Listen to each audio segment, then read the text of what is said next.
Hey brother, can you spare a dime? Hey sister, can you tell me what's on your mind? That's all you have to spend is time. I ain't a gold digger, but I'm not about that life. You're talking rich game, I'm speaking legacy. So when you talk, you're not understanding me. On a cloud chase, but it ain't for me. Securing backs, but it ain't Celine. I'm buying buildings, I'm buying J's too, but I ain't buying one while I'm written from you. Wealth for generations won't get caught on your new plantation. Teaching my seeds to sow and then reap, praying they had more than their souls to keep when I'm gone.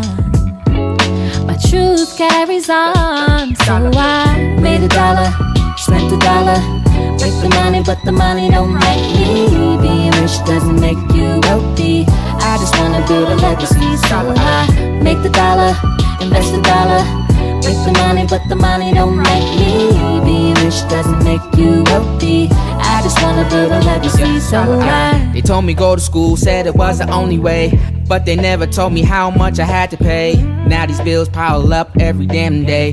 Got me curving this shit, you know, Sally Mae. Can't knock my parents, dog, get everything they should. We living in a system that's not any good. Let's break the cycle, I'm reclaiming my time. I ain't dwelling in the past, I'm just skipping at the line. Ain't gonna front like I don't like the nice things, yeah. But I need more commas in my savings, yeah. I want it all, 40 acres and a mule plus more. Crypto, Bitcoin, any coin. I'll invest in the culture, I'ma buy back the hood. So when you see me glowing up, it's because I should. Made a dollar, spent a dollar, make the money, but the money don't make me. Being rich doesn't make you wealthy.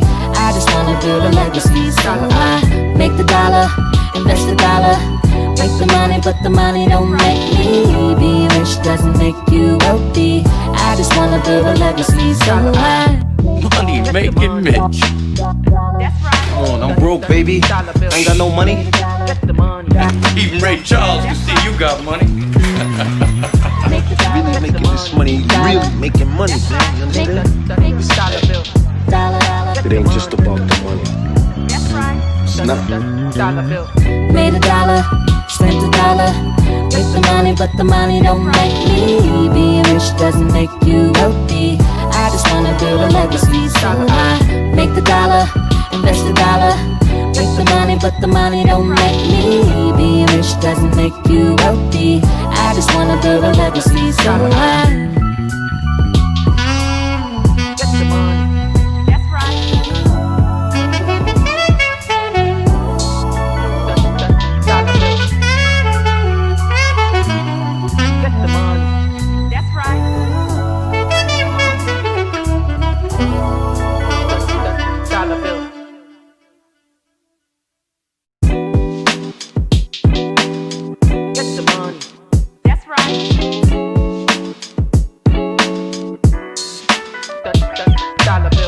Hey brother, can you spare a dime? Hey sister, can you tell me what's on your mind? That's all you have to spend is time. I ain't a gold digger, but I'm not about that life. You're talking rich game, I'm speaking legacy. So when you talk, you're not understanding me. On a cloud chase, but it ain't for me. Securing backs, but it ain't Celine. I'm buying buildings, I'm buying J's too, but I ain't buying one while I'm written from you. Wealth for generations won't get caught on your new plantation. Teaching my seeds to sow and then reap, praying they had more than their souls to keep when I'm gone. My truth carries on, so I made a dollar, spent a dollar, make the money, but the money don't make me. Being rich doesn't make you wealthy. I just wanna build a legacy, so I make the dollar, invest the dollar, make the money, but the money don't make me. Being rich doesn't make you wealthy. I just wanna build a legacy, so I. They told me go to school, said it was the only way, but they never told me how much I had to pay. Now these bills pile up every damn day. Got me curving this shit, you know, Sally Mae. Can't knock my parents, dog, get everything they should. We living in a system that's not any good. Let's break the cycle, I'm reclaiming my time. I ain't dwelling in the past, I'm just skipping at the line. Ain't gonna front like I don't like the nice things, yeah.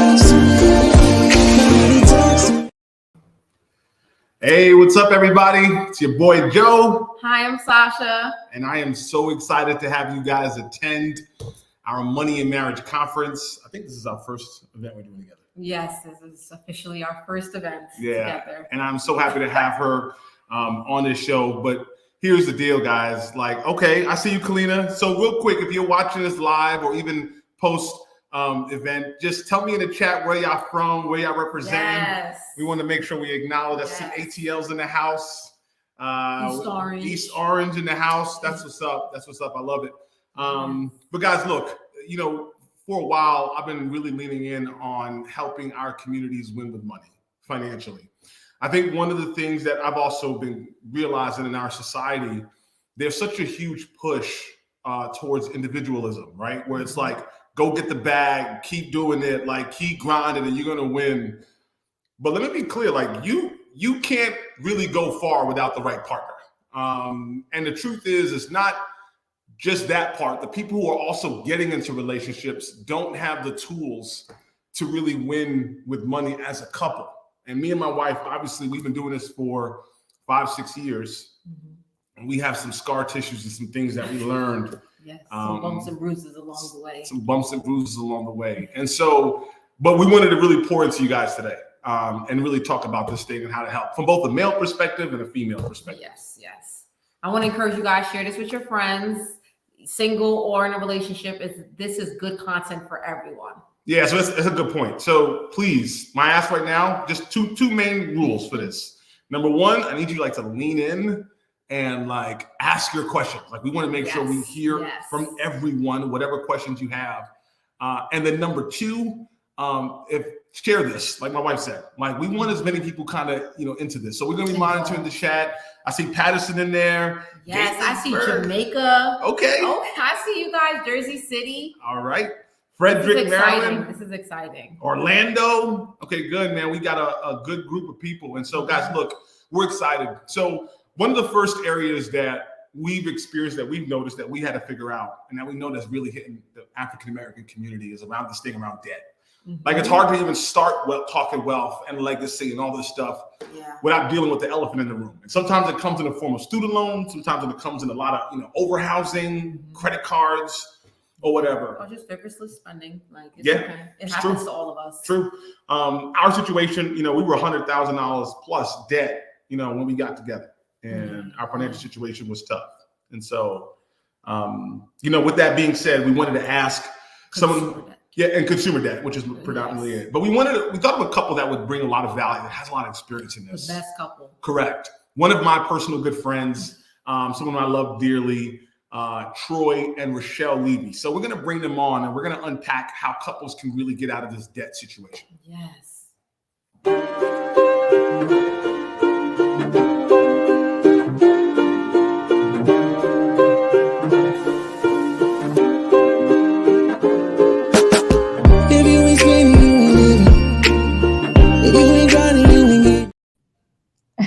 Hey guys. Hey, what's up, y'all? What's up? Hey. What's up, guys? Hey, we're here. We We're here. We're excited to be here.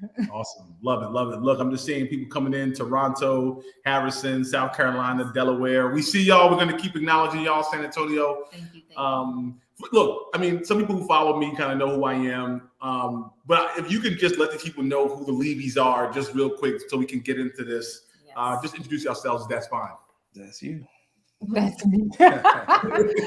Well, we're Troy and Rochelle. We've been married coming up in August for 14 years. Met in high school, and not necessarily nice high school sweethearts, but we've been at it for a while. We've been at it for a while. We have 3 beautiful boys, Benjamin, Isaac, and Kenneth, and they're 12, 9, and 7. And, you know, we're here and we love this. We love talking about money, and especially with families and money and how to navigate that. So we're excited to be here. Thank you for you guys for inviting us. Yeah. Absolutely. Glad to have y'all. So, I mean, look, let's get into it. Like, people want to, I think we kicked this off by talking about one of the challenges around debt. And I know you guys have an amazing story. So if you could just shed a little bit of light on some of the challenges you guys had as couples in the debt situation that you've had and kind of how you've handled it. Yeah. Yeah, good question. So, like y'all, we had borrowed between the both of us. We had at the highest point over $100,000 of consumer debt. We talk about student loans, credit cards, car notes, the whole gamut. We had it all, literally. Yeah. It just kind of we were just kind of being carried through life. We weren't being intentional about, we were intentional about our careers, I guess, which is fine on one level, but debt, we just didn't really understand how much it was killing us. We were just living life just like everybody else. We didn't really think or imagine a life without debt. I got my first credit card in college. These recruiters come on campus, to these impressionable, I think I was 19 or so, impressionable teenagers, pretty much, thinking, got a couple thousand, get a couple racks, and not really thinking about repayment and interest and fees. I wasn't thinking that far. And it was for a box. Was it a box of Papa John's or no? Not Papa John's. It was for. You give them anything, yo. I don't know. Something they lured you into. That was ridiculous. Yeah, it was a Quiznos sandwich. That's how they lured me into signing up for the credit card. And it wasn't even a large one. It was a small Quiznos sandwich. And literally, I tell people all the time, that was the most expensive sandwich I've ever eaten in my life, because it took me down a path of just a lot of badness and a lot that I just didn't understand that would eventually happen to me. So, eventually we got married a few years after that. And we got married pretty young. We were 22, something like that. And we both came to the marriage with a good amount of debt, student loans, and already named it all. And one of the worst decisions that we made when we got married, literally we were on our honeymoon, was even more debt. We got into a timeshare, how they sell this thing. You go on a honeymoon and they say, yo, we'll give you tickets for Universal Studios or whatever it is. Just come to this 2-hour presentation. We went into the presentation saying to ourselves, remember this? Yes. Yo, we're not buying anything. We just want to go to Universal Studios. That's all we want to do. And literally, a couple hours later, $10,000, even more debt. We literally just started our marriage the day before. You know what I mean? This is how we're starting marriage. It's just not on good footing. And we just kind of keep spiraling. Things didn't work out like career-wise as we thought it would. This is the height of the 2009 recession. Yeah. And it's just like, life is just punching us in the mouth. And it was just a really, really bad time. It was a bad time. Was there I would love to hear, was there a moment where you said, yo, we had enough? Like what was that turning point? Because obviously today you guys are in a much better financial position. Yeah. But when did we wake up? Yeah, good question. So it was on an anniversary. I don't know. I'm thinking about it now. A lot of these things are centered around our wedding day, our anniversary. Yes. A lot of things were happening in August. It's crazy stuff. So, I need you to help me tell this story. We decided we didn't have much money in the bank.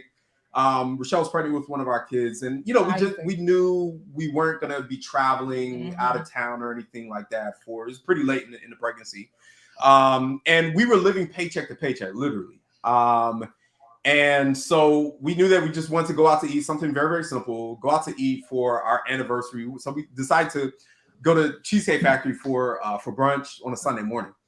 And we didn't have much in the bank. And it was literally, when I say that, we had like $21 in the account. It was a funky time of month. Now, mind you, we're both working full time in our careers.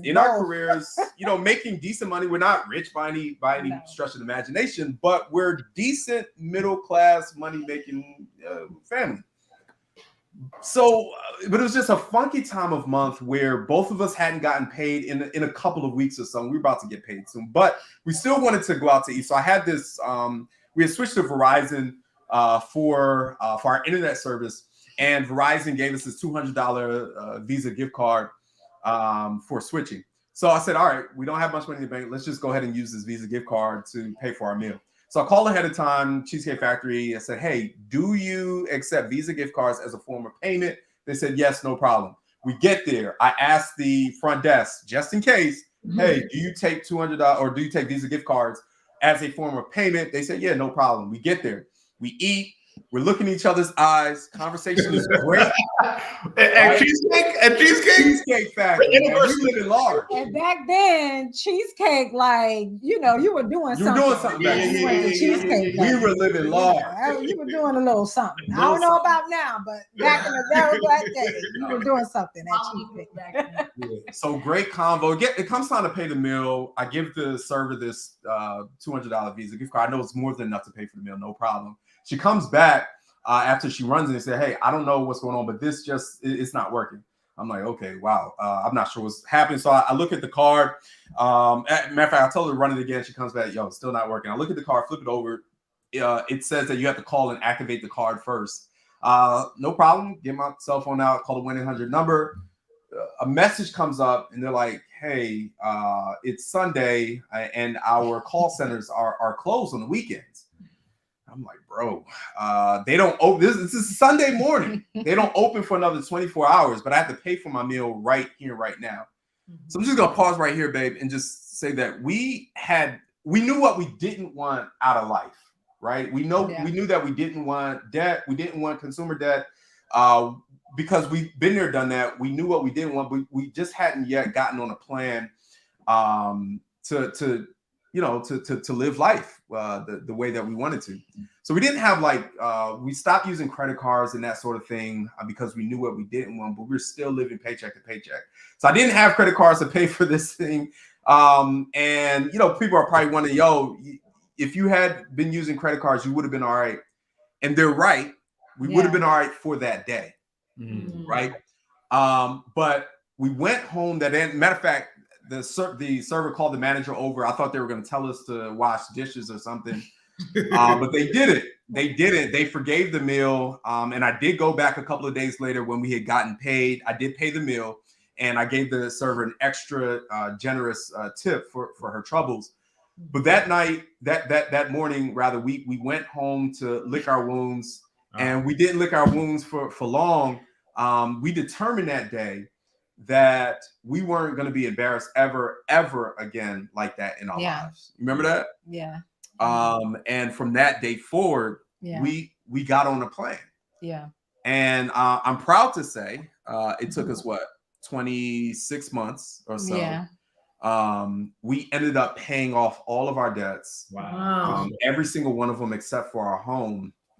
And ever since then, I've never even thought about going back to using credit cards or using debt to finance our dreams or anything like that. Literally, everything that we want to do, we use cash. Yeah. We use our own money. Literally, we don't borrow someone else's money to then pay it back. We use our own money. Rochelle is in school right now. It's been an expensive journey. But we've been bootstrapping that journey, and I would have it no other way. Yeah, going back. Yeah. That's awesome. What kind of sacrifices did you guys make to get out of debt? Well, sound like that. Like Rochelle had to cut I talked enough. Cut and squeeze. I'm bad though. I'm not high maintenance. I'm not bad. I wasn't saying that. Okay. Yeah, just check it. Could you give me that? I wanted you to talk. Oh, okay. So for me, I know Troy, he didn't shop for clothes for like a year, like no clothes at all. For me, I'm pretty, how can I say it? I like getting my nails done, my hair done and things like that. That all stopped because it chunks away at the monthly budget when you get that done on a regular basis. So I stopped all of that. Now you didn't stop doing your hair though. No, I did it myself. To be clear. She wasn't looking rough. She was still looking good. No, I can't pull it together. I can pull it together. So I would do my own hair, do my own nails. Then I'm not a shopper to begin with like that, but so that wasn't really hard. Doing a lot of home meals. We typically don't eat out like that usually, but like we really didn't eat out like that at all. What else can we say? Yeah, I think we had to get creative. Like we didn't stop hanging out or just like, life wasn't boring. It wasn't as exciting as maybe it could have been, but we got creative with like dates and going out and whatnot. We did more free things or reduced price kind of things instead of full priced or expensive things. So we did get creative. I think the biggest thing, like honestly, and I even look at it today, Boog and Sasha, the biggest budget buster even today is going out to eat. That's ridiculous. It's ridiculous. Yeah. Legit. Yeah. Especially with 3 kids. Yes. Like easily we go out to eat and we spend like $200. Yes. We do that a couple of times a week, that's man. A good day. Yeah, that's a good day. That's a lower end restaurant. Yeah, that's a Cheesecake Factory experience. It can easily blow up into $200. Poor Cheesecake Factory, man. But look, I would say this though, because I know we're time's coming up, but I would like, what would you advise couples right now who are dating, who are just trying to figure this thing out? Like they start, they stop, they start, they stop, they can't get ahead. Like what counsel can y'all give them, for y'all being married for 14 years, doing it the right way? How would you advise them? I just want to double click on, a lot of people feel like they need to have a lot of money to be. And it really, I think that what the message is that you can come together with nothing. And with your tips and tools of how you guys maneuver through life, you grow together and you go through these challenges together, because it's easier doing it together than doing it by yourself. Yeah. Big time. One thing that we found that's important is definitely your mindset. Like that's the first thing to keep in check is your mindset and how you view yourself, and establishing what you value. Do I value things? Do I value clout? Do I value, showing up, all glammed up all the time and, just making what's your priority and having the mindset like, hey, we're grinding for our future. It's not for now. It's not for a quick fix. It's for our future. And secondly, I feel like that was important for us is to find out what works for us to keep the budget.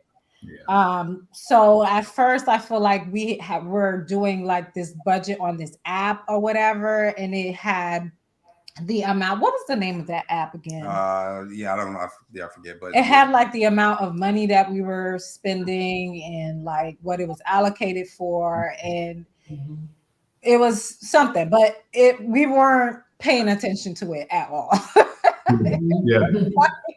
It didn't even exist so we weren't really keeping to the budget using that.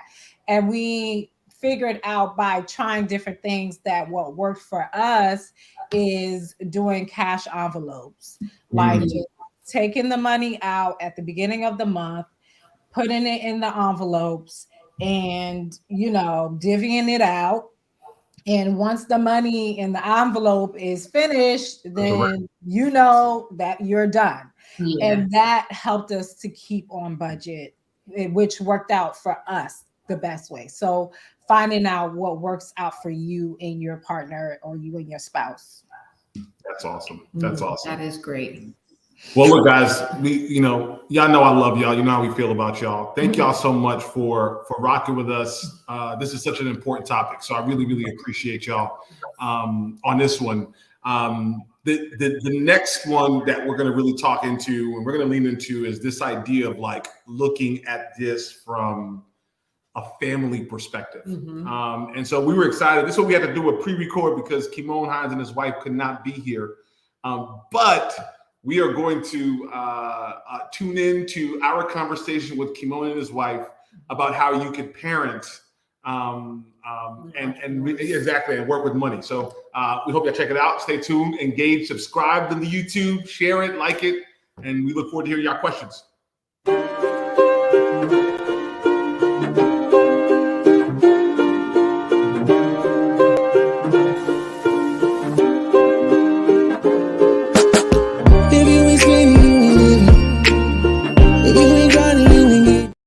What's up, guys? Hi. How's it going? Hey, good to be here. Good. Kimon, come in. Welcome to our Money Marriage Conference, man. We are excited to have you. Look, I got a couple questions, actually a lot of questions to ask. But before we kind of get into it, for those who maybe not be in my circle, if you guys can just introduce yourselves real quick to them, let them know who you are. All right, go ahead, Kareem. Well, I'm Kareen Hines. This is my husband, Kimon Hines. And we are the proud parents of 3 thriving, they're grown-ups now. Oh my goodness. We have 2 in college. One is a freshman, the other is a sophomore. And we have a 16-year-old who decided to graduate early. She wanted to get out of our house. So she's graduating this year, going off to college herself. By profession, I'm a healthcare worker, nurse / nurse practitioner. And Kimon, he's pastored for how many years? Pastor for 15 plus years. And now I'm a coach and I help people build businesses and take the ideas and bring it to life. That is so awesome. And by the way, just plug for Kimon. Kimon has been a mentor of mine, coach of mine, and did a great job. And look, I'm a big fan of y'all as a couple. One of the things within Money and Marriage that we're trying to cultivate is this idea of kind of building a legacy as a family and building it as a unit.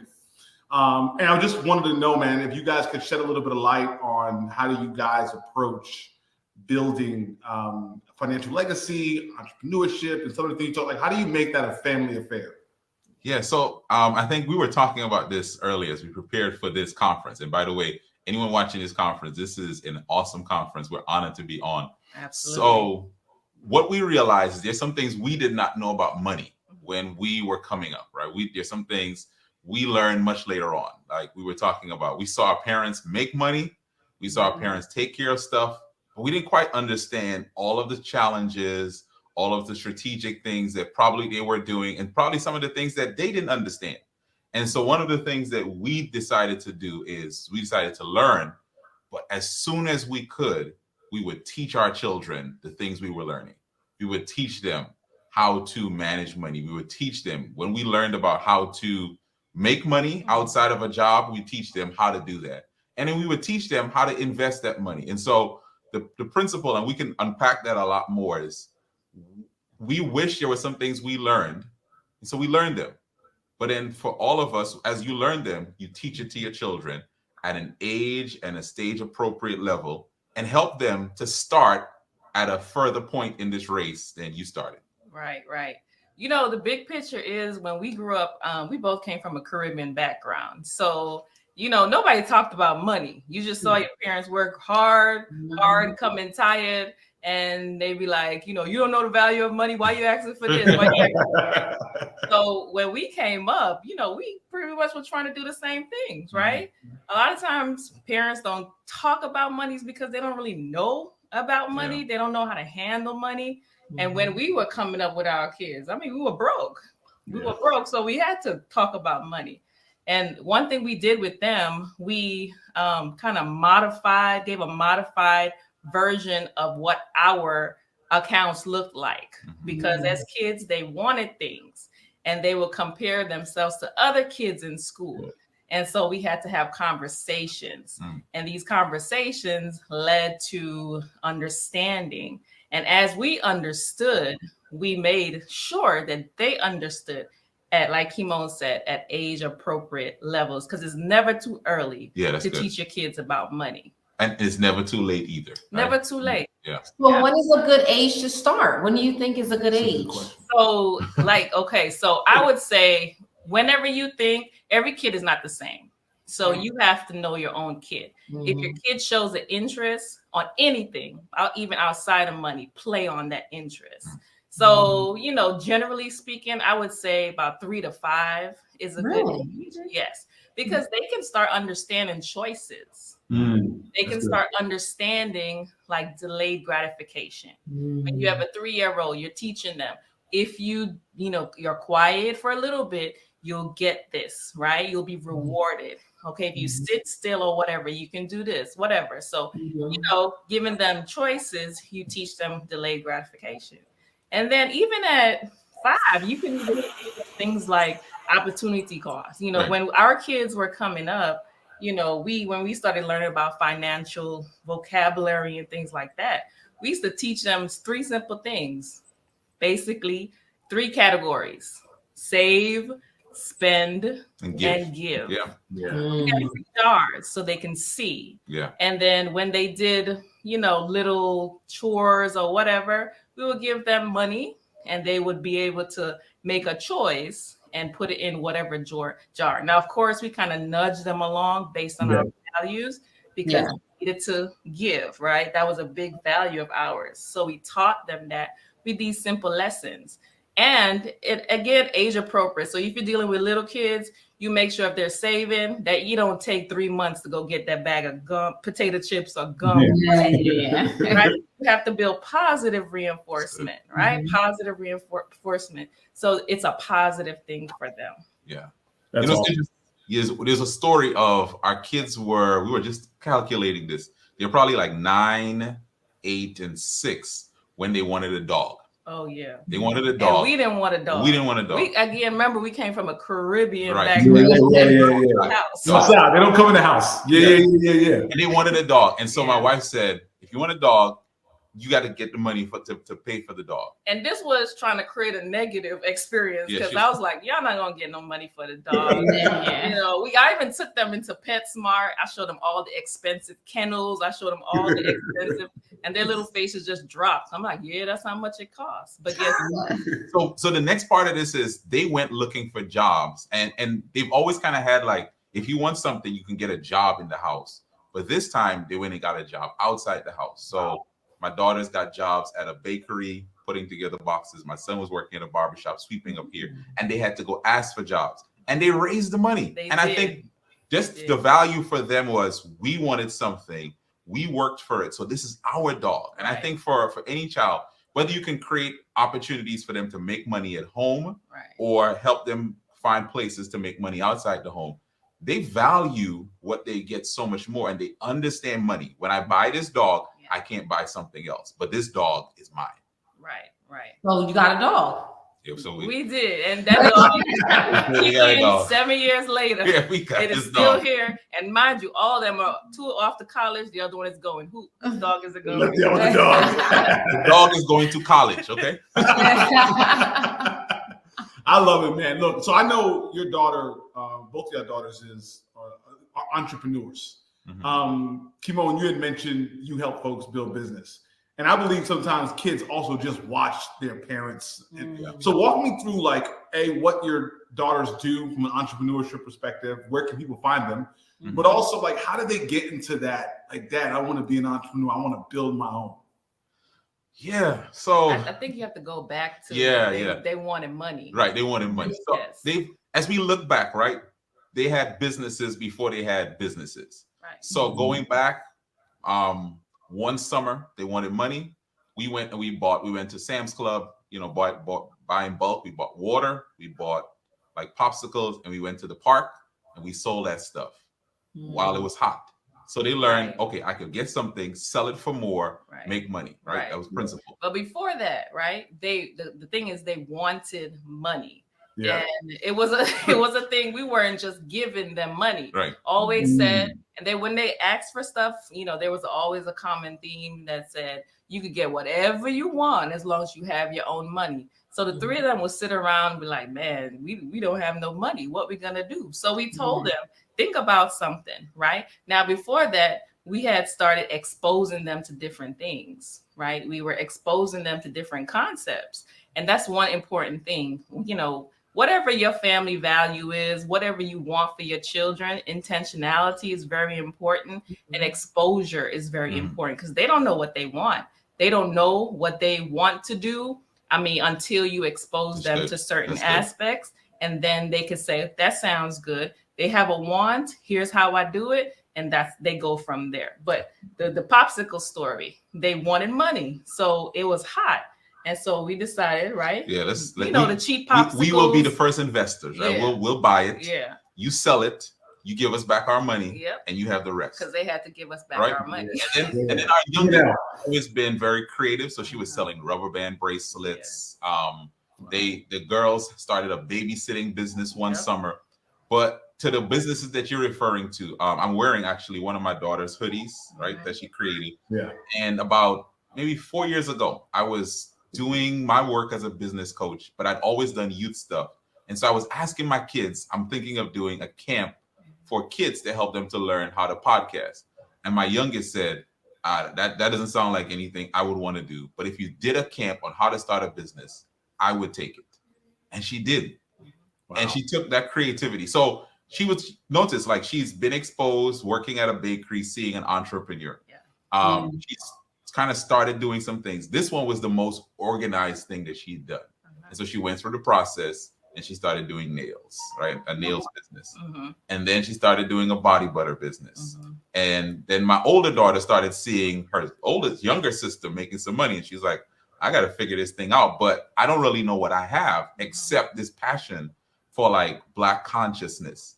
So she put out on a piece of paper one day, Black does not mean, and all the things that are here on this hoodie: uneducated, criminal, less than, suspicious, lazy. And this is just before 2020 with all of the unrest and all of the stuff we saw. Yeah. And so we were like, let's put it on a t-shirt, and we figured out how to do that. And then she just kept going from there. And I think for both of them, what I think happened is they saw what they were good at, how they could turn that into something that people would pay them for. Wow. That is good. Wow. How do you highlight what they're good at?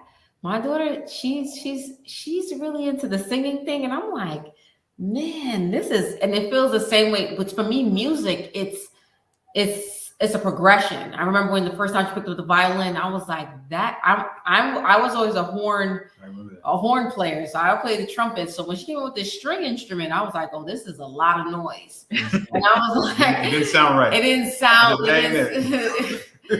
sound right. So I didn't even know how to pour into it. But because eventually I got her a trainer, and I got her someone to teach her how to get better, she got better progressively, but not to the point where she got money. But now every time she sees a violinist, she's all excited, like, Mom, look at that guy, he's playing the violin. But sometimes they like things they're not really that good at. How would you encourage them? I mean, I think you still encourage them, because everything isn't meant to produce money. Some things are passions and loves, and so I think the encouragement should still be there. And she's growing, so she might develop something else. Again, they need guidance. So watch them. You know her better than anybody else. So watch them, see what other interests she has. If she talks about something, say, hey, let's read up on that. Or, there's something coming to town, let's go and see what else sparks her interest. But, children are weird, and we just kind of have to help them, build that confidence. Yeah, it's hard getting her to try new things. I think that's it, right? Yes. It's like the thing that you try can lead you to the thing that you need to be doing. Right. But right. what's most important is the confidence I build that it's okay for me to try something. Right. So our youngest daughter she's always been into some creativity, always been into some. And honestly, it drives us crazy sometimes. She was messy when she was a kid. Was? Is. Yeah. So creative people are messy. Yeah. And you have to almost say, okay, what's the thing here, right? Because I could look at the mess and say, okay, there's nothing here, but there's something here that I could encourage, because that thing is going to lead to the thing. Right. And honestly, the businesses that they're building may not be the businesses they keep, right, but it's going to lead them to the thing. Right. Or if it doesn't lead them to the thing, like, everything is a lesson. So we need to understand failure too. That failure is at the end. Point. So, and they need to, as they develop, they need to develop coping mechanisms, things like that. So everything is a lesson. Yeah. Guys, look, man, we could talk about this all day. I think the one question I would love to leave you guys and have both you guys answer is there are folks who are watching this who may have children and they were never taught how to actually cultivate kids. They want to do it. They know it's right. They just don't even know where to kind of start. Like, what counsel would you give to the couples or the single mom and the single dad who want to, like, who have children? How do you advise them at this point to start? Yeah. So I'm going to great question. I'm going to repeat something I said before, just so that it just sticks. It's never too early, but it's never too late. Because I think for a lot of us, we think, oh man, I should have done this a long time ago. Well, you can start now. Yeah. Here's what I'll say. You're here on this conference, which means you're working on getting better with money. The lessons you learn, share it with your kids. That's where you start. The lessons you learn, hey, keep conversations going. Don't come down like, hey, listen, we're going to change everything tomorrow. Here's what I'm learning. But then here's the other thing. One of the things that we've done is, as we were learning things, we exposed them. So we didn't understand mutual funds and other stuff as well as we wanted to. But someone was teaching us. And all we did is we said, can you teach this to our kids? Yeah, talk to the kids. Like, don't think your kids can't grasp some of the stuff that you're learning and grasping. Expose them, bring them into the conversation, expose them to other people. You may not be into entrepreneurship, but you know someone who is, and you want your kids, help them to be exposed to mentors and coaches and other people so that they can pick up the lessons that you're learning even now. That is awesome. Yeah, that's great. That is awesome. Well, look, Kimon, we're kind of happy to have you. Corinne, you're the star. Thank you for coming. But seriously, man, I love you guys. There's tons of value. Folks who are watching, you should be sharing this right now. Tap into this. Parent, if we're going to build this financial legacy thing and win with money in marriage, we have to think about how we parent the next generation. Yeah, we have to tee them up for greatness. Awesome. Thank you, guys. Thank you. Yes, yeah. Yeah. That's awesome. That was great. That was great. That was really good. Kimon, I know you're watching, man. Thank you so much, man. You and your wife are great. Yes. Guys, if we're not building as a family, what are we doing? We're failing. And this is, your children are never too young to get this knowledge. And so we're really excited about that. I'm monitoring the chat. Guys, if you have questions, please bring it in. This is the time we got some folks who really understand this stuff, man. Yes. So let's bring it in. The next topic / couple, man, is something that I don't think we talk enough about. Right? It's one thing for y'all to be in love and all that good stuff, but we start hearing this word legacy. And what I'm learning more and more about legacy, it's not necessarily what you leave, but what you live. And we got to do a better job making sure that we're protecting our assets and making sure that our life, while we may die or the inevitable might happen, that we're making sure that our family's taken care of. And so, look, there's no better expert than to bring in my guy, Mark and Eve Simmons. So we're going to bring them in and we're going to have some fun conversation about how they can protect and build your legacy. Yes.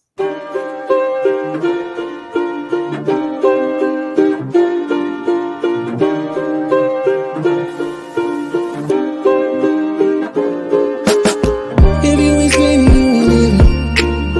If you ain't grinding, you ain't getting. Hey, guys. Hey, what's going on, guys? So good to see y'all, man. Thank you so much. Thank you so much. Awesome. So, guys, look, I know y'all, but for the folks that are on, if y'all can just introduce to them who y'all are, what y'all do, I want them to know y'all stuff. Oh my goodness. Oh, wow. Thank you guys so much for having us on here. It is always a blessing to just expose information, give information, and for the people to go out there to implement the information. But my name is Eve, or Eveline, Eve for short. And Marquis, my husband, right? We're currently in the financial service industry. We help families in short-term things as far as what it is that they're looking to accomplish within the next year, 2 year, long term, and of course protecting their assets, their insurabilities. Pretty much it, man. The wife hit it on the head. We've been in the insurance industry for 10 years, over 10 years now. We actually met in the industry, so we'll probably get into that and help you guys out with the understanding of that whole process with insurance and how we connect the whole thing. So pretty much our story. That's awesome. Guys, love it. Look, I'll get into this, man, because I know for me, man, when I brought my kids into this world, my world changed. Like, you know what I'm saying? For the better, obviously, there's a lot of maintenance of these children. But I think one of the things that a lot of couples don't really know or don't really think about is how do they make sure their legacy stays intact? And I'm not just talking about like the philosophical stuff. I'm talking about like, yo, Mark, when you die, make sure your kids are good. And a lot of people in our hood. So can you shed a little bit of light on your thought process, or what do you think about how couples can protect the next generation in the event, they go, how they should be thinking about that? Yeah, absolutely, man. I think we need to have these conversations, particularly across the kitchen table, right? At dinner where we're breaking bread and just talking about, okay, this is where we are, right? But in the event, we know when we're born, we just don't know when we're going to perish, okay? But in the event something does happen, babe, this is what I want to happen. The income that we're bringing in, that I'm bringing in, I want to make sure it's protected and then some for you and the babies, right? You and the kids. And with your lifestyle, I don't want anything to happen to you. I don't want anything. I want your lifestyle to be better than it is now. So we really need to think about this, because unfortunately, most people, when they hear life insurance, it's like morbid, right? It's not the most attractive topic. We're not really like, it's like a sticky topic. I don't really want to talk about that. But we got to find a way to make life insurance an attractive topic, right? So it's like, listen, right now we're going to borrowing wealth with purchasing life insurance, right? Typically 10 to 12 times what we're making annually. That's the minimum to protect our income for our household, right? So let's say if you're making 50, you need about $500,000. If you're making 100 grand, you need about $1 million, right? You need that to make sure that income, you don't want your wife, okay, or your husband having to go get a spouse, okay? So we want to make sure that we're protected. You want that. Yeah, fellas and ladies, you don't want it either, right? So we want to make sure that, hey, listen, I'm not going to be here, but I don't want you to be forced into having to do something you don't want to do, right? You don't want to fall in love with that guy. Right, you want me, right? So, like last love letter, okay, to simplify, right? That's your last love letter, babe. I care about you. I care about the kids.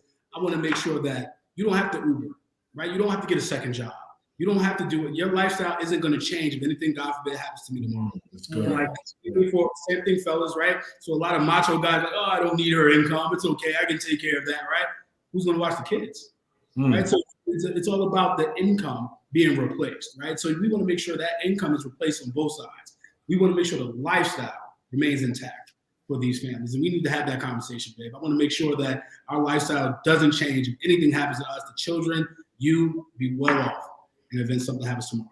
And that's pretty much the conversation we got to have. That's awesome. That is awesome. That is awesome. So when is a good time? Like, especially, and there's some folks right now who probably either just married, they are dating, whatever they are. When is a good time for somebody to get life insurance? Like, should single people get life insurance? Like, what are your thoughts? Absolutely. Single people definitely need life insurance, right? Because eventually you're going to get married to, let's say you do get married, let's say you do get involved, but let's say you're not. What you want to do is you want to protect your insurability. That is key, okay? Because life insurance is not something you purchase. It's something you have to qualify for. And the younger you do it, the healthier you are to do it, the better, because you can lock it in at a rate that's probably affordable for you at that time.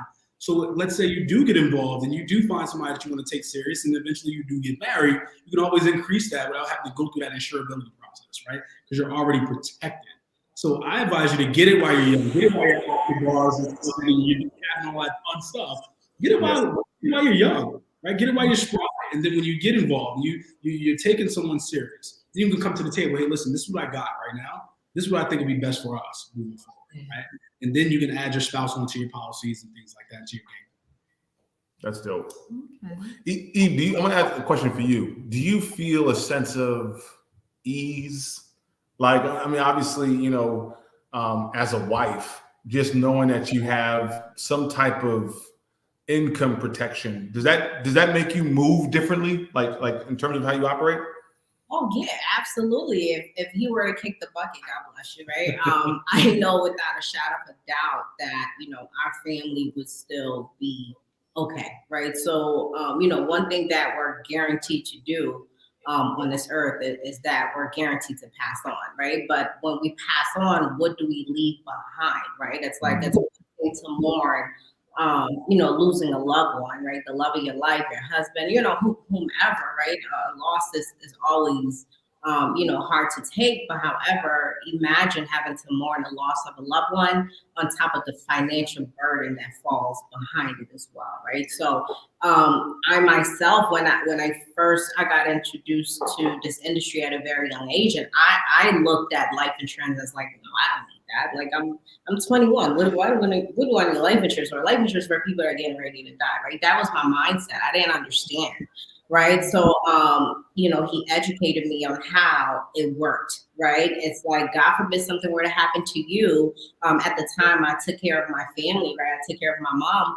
Would I want my mom to still be okay if I weren't here? Right. So that's how I had to put it into perspective. So when you think about, how soon should you get life insurance, the minute you're 18 years old, that should be a responsibility that you take on. And that should be something that you prioritize, because God forbid something were to happen to you at whatever age, someone has to bury you. Someone has to figure out, how they're gonna, get it together to kind of like respectfully put you away. Yes. Do you have life insurance on your children? Yes, we have life insurance on our children, but we do not. The way that we operate when it comes to that is, when you look at life insurance, it's simply to replace our income, right? So if God forbid something were to happen to him, he has a substantial amount of life insurance in place, so that way we can be okay. Vice versa, right? But God forbid something were to happen to our children, God forbid, right? We do not believe in putting a substantial amount of life insurance on the child simply because we do not depend on the child's income, right? Yeah. Okay. Strictly in place to replace your income if God forbid something were to happen to you prematurely, right? Borrow wealth while you're building wealth with the mutual funds and the investments and the real estates and so on and so forth, right? So that's what we truly believe in. So typically we'll do about maximum 50,000 of coverage on the child, on our child. God forbid something were to happen, simply to cover and so on and so forth, but never a substantial amount, because we do not depend on their income. I would rather take that money and invest into a mutual fund, a college account for them, as opposed to putting money into a life insurance policy that I'm not looking to benefit from, if that makes any sense. Okay, my last question about children. I know it's a touchy topic, but a lot of people they want to know. How did I just lose my thought like that? When you take out, that's okay. Good. So, give me 2 seconds. While she's figuring out her question, I think what I would like to know. Look, there are tons of different types of insurances. People can get confused. I've also saw some data where like a lot of times we're underinsured. People got like a policy of like I'm back. 50K. All right, you know what? You go ask your question, and I'll Wow, yes. Before I lose my thought again, because Cleveland is megas. Does it cover, what about if your child gets sick? Because that's my biggest concern. Like if something happens to them and they get sick, does that insurance still cover it in the same way it would worst case scenario? You know what I mean? So let me answer that question, babe. So you're saying as if they get sick, and unfortunately, if they perish from the sickness, you're saying? No, but even while they're sick, so say, one of your children gets something like cancer. Right. The insurance cover them while they're being hospitalized and to the end of the road. Like, you get what I'm saying? So this is what happens. Typically, like, so let's say we sit with a mom, right? I sit with a parent, putting together, we call them child riders. So the child will go into the policy as a child rider, like what Eve said, for $50,000. So prior to, because remember, life insurance is not something you buy, you qualify for it. All it is risk. So the likelihood of a child passing away that has cancer prior to sitting down with an agent is higher than they did without it, right? So you want to sit down prior, right? The healthier, the better. So now let's say the child, unfortunately, gets something terminal during the life insurance process, but they were approved prior. The life insurance contract is going to honor that. Yeah, okay. That's not what I know. Prior, because they were insured and approved prior to the diagnosis. That's why we educate people on getting life insurance early, because we don't know. We never know what's going to happen. Exactly. So it's best to do it sooner than later, and don't put it off, right? And get it ASAP. Yeah. No, so that's good. I mean, because look, there's a lot of folks who are listening who I know have children. They're trying to figure this out, and this stuff gets confusing, man. Look, there are tons of agencies, tons of agents. You know, there's literally insurance for everything. Like it's you get insurance for a hangnail. Like, you know what I'm saying? So I guess my question is for you guys, how much insurance should a couple have? Like, what's the recommended one? And two, what type of insurance? And if you could like make that basic and simple so people can comprehend, that'll be awesome. You chime in there? Absolutely. Thank you for that. So when it comes to how much life insurance you need in place, so a lot of times when people hear life insurance and social media, it's catching fire right now. They're like, oh, I need to go give me some life insurance, right? They're looking at a price, right? They're like, well, I think, oh, it's $20. Yeah, I could pay $20. Or it's $30. Yeah, I could pay $30. Or $100. Yeah, that's nothing. Just $100 a month. That's not bad, right? But they're not factoring how much coverage they actually need, right? So it's like we always recommend that you need 8 to 10 times of your annual income, right? For you to be properly protected. Now that brings us into the type of life insurance that we always recommend, simply because that 8 to 10 times of life insurance comes with a premium, right? If you have the wrong type, right? But we recommend having term insurance, right? Because there's only 2 problems in life, unfortunately, right? 2 problems in life, and one of them is dying too soon without insurance and living too long without money, right? So we all want to live a long life, but we want to live a long life with a lot of money. And God forbid we're to pass away too soon. We want to make sure that we have something in place substantially to take care of our loved ones, right? So we recommend getting a term insurance policy for 30, 35 years based on your age, right? Based on your needs, your mortgage, and so on and so forth, right? And while that's happening, you can invest the difference so that you can protect the whole aspect of you living a long life with money, because you can't pay, the cost of living with the life insurance policy, unfortunately. You need money to do that, right? So it's recommend for you to have a term policy depending on where you are in life, your age, and the actual need, and not base it off in a money amount, more so how much you need. So a lot of times the amount of coverage that you need, you simply cannot afford it with the other types of life insurance that they have out there, right? It's extremely expensive. For a lot of times you find people just getting the bare minimum, go off a price because that's how much they can afford, but not necessarily what they need, right? So we recommend having term 99.9999 100% of the time. Yeah, make it 100. I love it. Hypothetically, right? 99, 100%, 1,000,000% of the time. Yeah. No, I'm with you. That's the difference, right? So, in case you're having to live that beautiful long life that you want to live, but you want to live that with a lot of money. Yeah. Someone has a follow-up question. They said, what about when they say insurance without checking health background, meaning they don't consider pre-existing health conditions? So there are some policies I know that they don't even really do blood work. They just kind of say like, you could automatically get it. Can you shed a little bit of light to that? Absolutely. So the thing about life insurance companies, right? Again, it goes back to risk, right? All it is risk and reward. What are the chances if you take the average 30-year-old, okay, and you line them up, it's called mortality. Okay, it's mortality risk. What are the chances the average 30-year-old, however old you are, what are the chances of a 30-year-old pass away amongst another 130-year-olds, right, that are healthy, right? What are the chances? It's slim. That's where they get the prices from. And when you hear, oh, no health check and things like that, that's a big red flag, okay? Because most companies, that you land in a contestability period. So let's say you get a life insurance policy, and some life insurance companies have contestability up to 4 to 5 years. So let's say you've been paying premiums, right, every month, $50. In year 3, God forbid, for whatever reason, you were diagnosed with something terrible, okay? And now you're expecting your company to pay out, but now they're like, hey, listen, now we can contest this, right? Because we're not gonna do any medical check on you. We're gonna take your premium, but we gotta make sure that every answer on your medical background check was answered correctly. So now they're going off of what you said on the medical question on the application. And then they get to decide if they're going to pay out or not based on the medical background check question. So that, you want to stay away from that. I'd rather someone be very upfront and frank and have a very thorough process, because 9 times out of 10, they're going to pay out. The more thorough the process, the more official the process. And because life insurance, there's no such thing as a deal in life insurance. It's just mortality.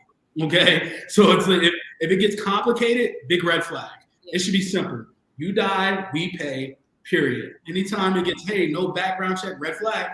So what are you basing this on? How are your companies going to stay around?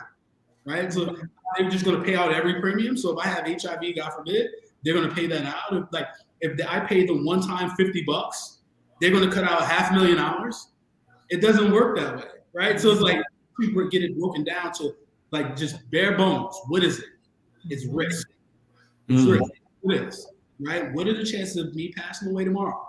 The healthier I am, the slimmer it is. So when you get these things on TV and Instagram and TikTok, especially TikTok right now, right?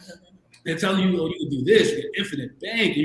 Guys, stay away from it. The more complicated it gets, the more of a red flag is going to raise. So if you're going to get life insurance, guys, and I highly recommend you do, you want to go down with a thorough company. A company that's going to do check the MIB, right, which is the Medical Information Bureau. Right, they're going to ask things like social. So they're not even asking for your social red flag, right? So they're going to need these things, right? So stay away from that. I would recommend you stay with the company that's going to do a thorough background check. And some companies don't require medicals. Some companies don't require medicals, right? Because again, your social, they get a hit on the Medical Information Bureau. So they get a hit with your doctors, right? Good. That's how they link it. So then they'll find, oh, this person's healthy. Their last checkup was three months ago, and they were fine. Right? Or this person had high blood pressure only. We're good. They're insurable. Right? So with that social, it links up to the Medical Information Bureau. They're good to go. Anytime they don't need that, red flag. They can contest that policy, and you'll be paying for years, and they'll get a denied claim. So you don't want that. Awesome. So let me ask you this final question. And it's not even necessarily a final question, but look, we had a lot of folks who follow you, who follow me, and they're younger. Right. And they're probably not it's more of I know I have to, but you're somewhat kind of invincible. Man, what counsel do you give to young couples, man, who are building, who we hear a lot of chatter about legacy, right? Like we want to make sure we're leaving it for the net. We'll play 444 albums. Yeah. But what counsel do you give to those guys? Or what, like if you could just talk to the camera and tell them, in a line or two, how, if you could advise them, what would that be? Yeah, man. So listen, I know Jay-Z, I know you just talked about Jay-Z put out the 444 album, right? And there's a lot of guys talking about it, but it's time for us to take action, right? We don't gotta just talk. We gotta actually take action, guys. It's simple. We get the information now. We're in the age of information. So at one Google, you can find information, or you could go on Facebook and you can find the right person, because there's a lot of people out there that aren't licensed and trying to give you information. That's different. You don't want to go with that, right? So you want to find a licensed professional that's going to give you the information that you need. But again, it's all going to come back down to us taking action.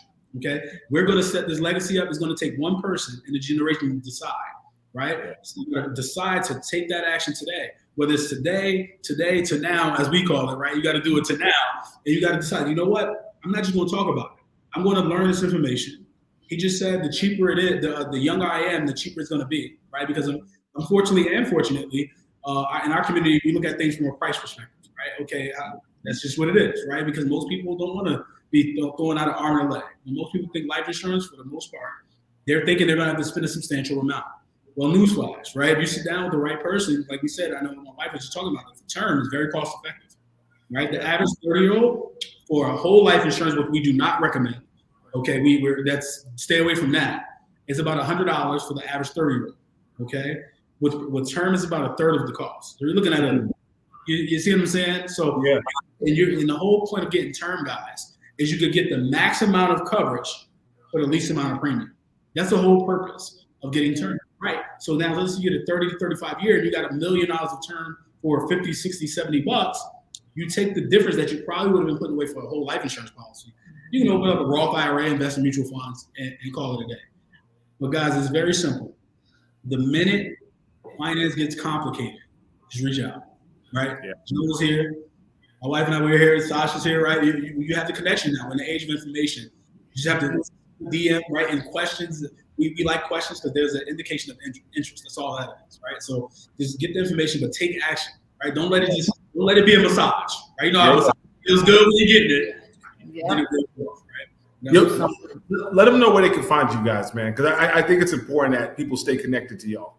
Oh my goodness. Thank you guys so much for having us on. But I just wanted to add this one thing into it, guys. Life insurance is the ultimate cheat code, right? I don't believe in life. I don't believe in cheating the grind. I don't believe in cheating anything, right? But life insurance is the #1 cheat code if you truly desire to leave a financial impact, a financial legacy, right? You have to start where there isn't much required, right? Like you piggyback on what all the prior speakers spoke about, getting out of debt, teaching your kids about, money and where to allocate your money and so on and so forth. Protecting all of that. See, if God forbid something were to happen to you today, that debt still stays. That debt follows whoever you leave behind, right? Children are still in need of the money that you had coming in. You want to protect your insurability. It has nothing to do with your credit. It has nothing to do with anything. Just you taking the action, like Marquis said, to just go out there and get it done. The information is out there. It's just time for us to implement it, right? Thank you guys so much for having us on. And you can definitely find us on social media, Instagram. I'm Eve Orleans and Mercedes Eve Simmons on Facebook, and their Vice President 101 on Instagram. 101 on Instagram. And Mark Simmons on Facebook. You guys can tap in, get all the information. We put out things every day, information. We're trying to make it funny for you guys, entertaining and informative. Not informative. We're not going to beat you up to have information, but we'll make it entertaining for you guys so you keep it simple and understand. Yo, guys, we love y'all, man. Real talk. That was great. That was amazing. Yes. And man, we appreciate y'all, doing this for our culture, man, and for our community. Yes, yes. I always said, babe, like, we got to commit to being the last generation of non-millionaires. Yeah. No, we're supposed to be. This is it. We're supposed to be great. This is. We're taking time. Me and Sam, my baby, like, we should be, I was just telling her we missed the fourth quarter of the Laker game. But real talk, like, we're pouring into you guys because we want to make sure that you guys get the tools you need to win as a couple. Yes. It's no secret that as of last year, the #1 reason for divorce is financial differences. Mm-hmm.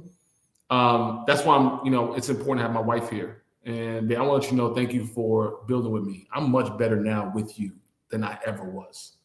And I said it on Facebook. I say it everywhere. I'll tell you right now, you're my world. And so I appreciate you. And for those of y'all who are dating in a relationship, this is my ask for you guys. Tonight, go back, dream together. Yeah. Dream together, but don't just stop at dreaming. Start putting that thing into action and start building. Yeah. Anything you want to say, babe? I just think it was great. I love the idea of empowering each other, get an accountability couple. Think about how you want to get out of debt together, growing together. Think about how you want to build your children up to be little entrepreneurs. Think about how you want to live your life to live on. Essentially, what we're trying to do is provide the tools so that you can deal with the past, present, and the future. That's really what it is in a nutshell. Yeah. So, guys, with that being said, just one thing before we kind of sign off. We want to be part of the process. Like, we're not just throwing these conferences so you can go back. Like, we want to handhold y'all along the way. And so me and my wife together, we're going to be hosting our Become a Millionaire Challenge. Like, we want to pour into couples and singles and just Black people in general, or people in general, who want to become millionaires. Like our story, we got $100,000 in debt. We got out, we became multimillionaires, and now we're living the dream that we want. My wife is retired and she runs our real estate business. And we're excited about that. So if you guys go to www.becomeamillionaire.com and sign up, there's a waiting list. We're trying to aim for it the week of March 13th. So we'll love you guys to be there.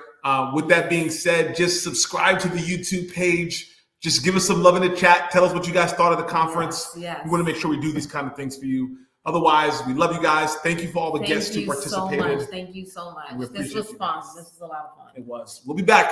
Yes, Tune into this video, and then hopefully you guys register and sign up. Growing up, we were told that our people were just slaves, that our contribution to the world was just in physical labor and in the cotton field. But I know a different history. A history that says we contributed to the world in areas of mathematics, science, medicine, philosophy, and most importantly, our people were wealthy. We were owners. It's time we get back to our roots. It's time we build a generation of Black millionaires who are operating in purpose, on purpose. Visit www.becomeablackmillionaire.com. And I'm going to give you the tools on how to get it done. Let's build.